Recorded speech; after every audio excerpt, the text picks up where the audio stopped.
Being brave and speaking out helps us overcome our fears. We can also achieve our goals.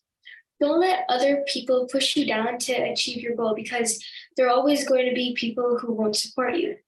Not everyone is going to be brave enough to speak up for themselves, but that's what will help you to improve.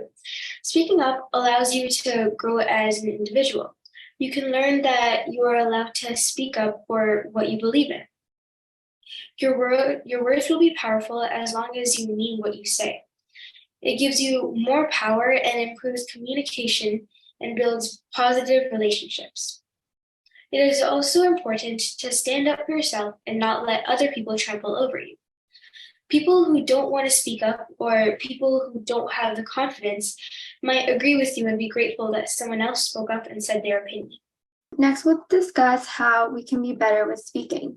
First and foremost, it is important to stay educated. It is very important to know your topic really well. Otherwise, there will be room for people to push you down and crush your confidence. Next, you need to think about what you say. Follow the 4 following steps before you say something. First of all, is it necessary? Are you speaking the truth? Is it helpful to others and yourself? And is what you're saying a kind thing to say? Lastly, not everyone will agree with what you say, and not everyone will support you. So it's important to stick to your motives and your goals and be prepared and positive about what you're going to say. Next, we will be talking about the importance of being an effective listener. Being an effective listener helps you prepare for evaluations and improve in classroom environments and other academic classrooms. Being an effective listener also helps you improve your focus and patience by paying attention to the speaker and whoever is talking to you. And being an effective listener also helps you understand and take in information better. Next, how to become better with it.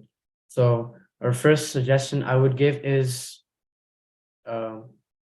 being focused. Like if somebody's talking, you have to be focused to it in order to listen to the entire presentation or whatever the speech or the guy's teaching, whatever speech he's giving, you have to listen to it. So that's focus.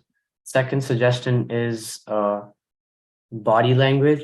So like if the person who's speaking is giving a speech and you're doing some random body language, like looking somewhere else in other places, that would be rude to it, because while he's giving a speech, you should listen to him properly, like I said, in focusing.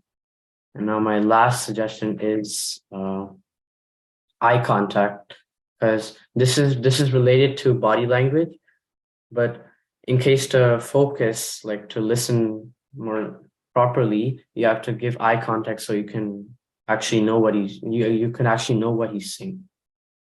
Next, we'll go into learning how to think before you speak. So many people believe that like what becomes out of your mouth is the most important part of a speech, but in fact, thinking before you speak is just as important. So thinking before you speak allows you to first avoid hurting others, next allow you to avoid hurting yourself, and finally allows you to be more careful with your words. So you can avoid hurting others by not saying the wrong thing at the wrong time, and making sure the things that you're saying are able to lift people up instead of bringing people down. Along with this, you can also avoid hurting yourself. As important as it is that you speak kindly to other people, you also speak kindly to yourself, as if the things that you're saying are things that are negative and hurtful, those are things you're going to start to believe, and that will like change your life and frame your lifestyle. And finally, think before you speak allows you to be more careful with your words. It helps you to choose your words carefully and speak with integrity, like saying what you mean and meaning what you say. And people are generally careless with their words, so we should be more careful with our words, as our words have power. So now I'll provide some tips for you on how to improve thinking before you speak. So first is to ask for time. Second is to ask yourself the 4 questions that were mentioned prior. And finally, to know what you want to say before you say it. So one thing to always remember is that it is okay to ask for time to think before you speak. You shouldn't feel pressure to rush into things and to fill a silence. It's better to have some silence that people can think about before, instead of just rushing into something that you want to say and then saying something that you don't necessarily mean. Next, you can ask yourself the 4 questions. which is what you're saying is necessary, true, kind, and helpful. If you don't get a yes to 4 of these questions, you probably shouldn't say it, as it's going to erode the trust in those you are communicating with. And finally, know what you want to say before you say it. That way, you can avoid you saying unnecessary things or hurtful things and to make the most of your words. Prioritize quality over quantity. So through the examples of why learn to speak, or learn to think before you speak is important, and the tips provided, learn to think more before you speak.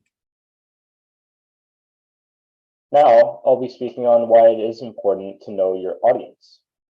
First of all, it helps you understand a topic or topics which apply to your audience and may impact them in the future.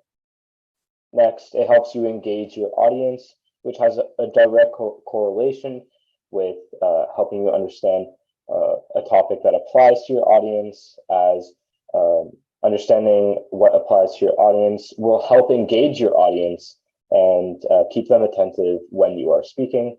And lastly, it helps you achieve your goal of a speech, whether it's a presentation that's informative or educational.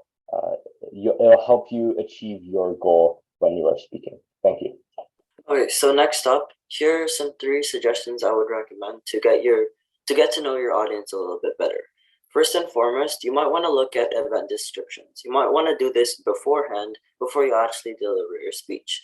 So you might want to ask yourself, when is it? Or where is the location? So an example would this be, the time would be 9 o'clock late evening, and the location could be a pub. So instead of giving a normal speech, you might want to adjust your speech to the location and time that you're giving it. So in this case, it's a late night pub. So you might want to give a comedic talk towards your audience to make everyone laugh and have a good time. The second reason or suggestion I would say is to observe your surroundings.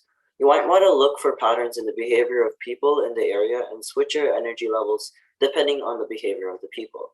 By adjusting your energy levels to match the behavior of the people you're speaking to, you can create a more comfortable and engaging environment.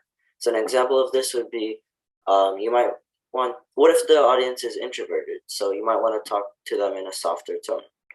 The third and last example is to ask general surveys. So ask questions. Many professional speakers do this to get to know their audience beforehand. So an example of this would be, raise your hands if you like cats or dogs, or raise your hand if you're more of an extrovert or an introvert. And this helps to get to know your audience a little bit better. So overall, the 3 suggestions I would recommend to get to know your audience a little bit better is 1, viewing the event descriptions beforehand. Number 2, observe your surroundings. And number 3, ask general questions. Thank you. Next, we will realize the power of words. First of all, we will talk about capturing attention. Powerful words can be used to capture the reader's attention and create interest in the topic. It is particularly important in marketing and advertising, where the goal is to grab the consumer's attention and persuade them to take action. Next is enhancing clarity.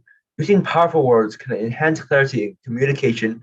Stronger and more descriptive words can help you paint a clearer picture of what you are trying to convey and make it easier for the readers to understand. And finally, building credibility.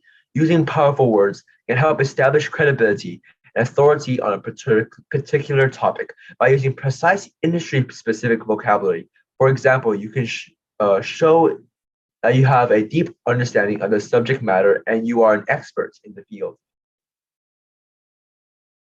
Some ways you can get better at using powerful words in your writing or communication is to first expand your vocabulary and to use more powerful words so you have a broader vocabulary to use in your communication, speeches, and any other time you have to do a presentation.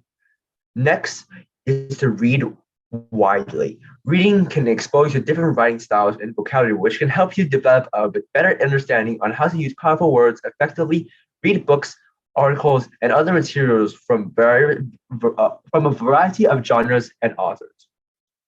And finally, study rhetoric. Rhetoric is a study of effective communication, and it can help you understand how to use words to create a persuasive message.